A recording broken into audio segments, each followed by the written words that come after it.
নমস্কার বন্ধুরা, কাকলির চ্যানেলে সবাইকে সাদর আমন্ত্রণ। এই রকম পনির আফগানি খুব সহজেই বানিয়ে ফেলতে পারবেন। কড়াইতে 5 থেকে 6 চামচ তেল দিয়ে দিলাম। তেলটা গরম হলে দুটো বড় করে কাটা পেঁয়াজ দিয়ে দিলাম, আর দিলাম 6 কোয়া রসুন, আর 3 থেকে 4টে কাঁচা লঙ্কা, আর 3-4 টুকরো আদা।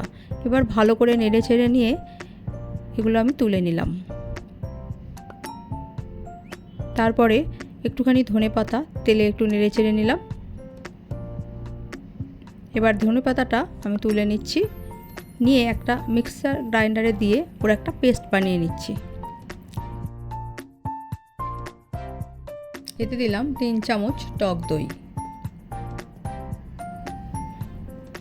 আমার পেস্ট বানানো হয়ে গেছে, এই দেখুন টেক্সচারটা এমনি আসবে। এবার এতে দিলাম 1 চামচ জিরে পাউডার, হাফ চামচ হলুদ পাউডার, হাফ চামচ ধনে পাউডার, হাফ চামচ কাশ্মীরি গুঁড়ো লঙ্কা, আর 1 চামচ চিনি। ভালো করে মিশিয়ে নিচ্ছি। মিশিয়ে নিয়ে আমি সাইডে রেখে দিচ্ছি সেট হবার জন্য।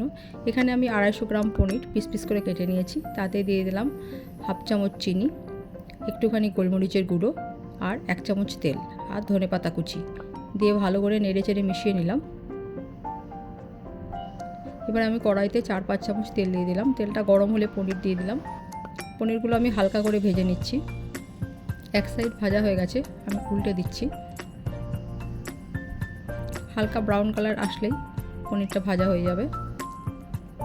এবার আমি পনিরগুলো তুলে নিচ্ছি। এতে দিয়ে দিলাম একটা তেজপাতা, 2 থেকে 3 টুকরো দালচিনি, 2টো এলাচ দানা, 3 থেকে 4টে লবঙ্গ দিয়ে এবার আমি যে পেস্টটা বানিয়ে রেখেছিলাম সেটা কড়াইতে দিয়ে দিচ্ছি। ভালো করে নেড়ে চেড়ে একটুখানি মিশিয়ে নিচ্ছি তেলের সাথে। তারপরে মশলা ধোয়া জলটা দিয়ে দিলাম, দিয়ে আবারও আমি ভালো করে মিশিয়ে নিয়ে যে পনিরগুলো ভেজে রেখেছিলাম সেগুলো দিয়ে দিচ্ছি। দিয়ে ভালো করে পনির আর মশলা ভালো করে মিশিয়ে নিচ্ছি। এবার উপর থেকে স্বাদ মতো নুন, স্বাদ মতো চিনি, আর হাফ চামচ গরম মশলা পাউডার দিয়ে ভালো করে নেড়ে চেড়ে নিচ্ছি। আমার পনির আফগানি তৈরি হয়ে গেছে।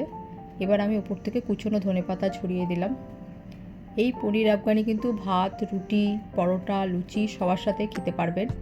খেতে অসাধারণ হয়। অবশ্যই একবার বাড়িতে বানিয়ে দেখবেন। Thank you.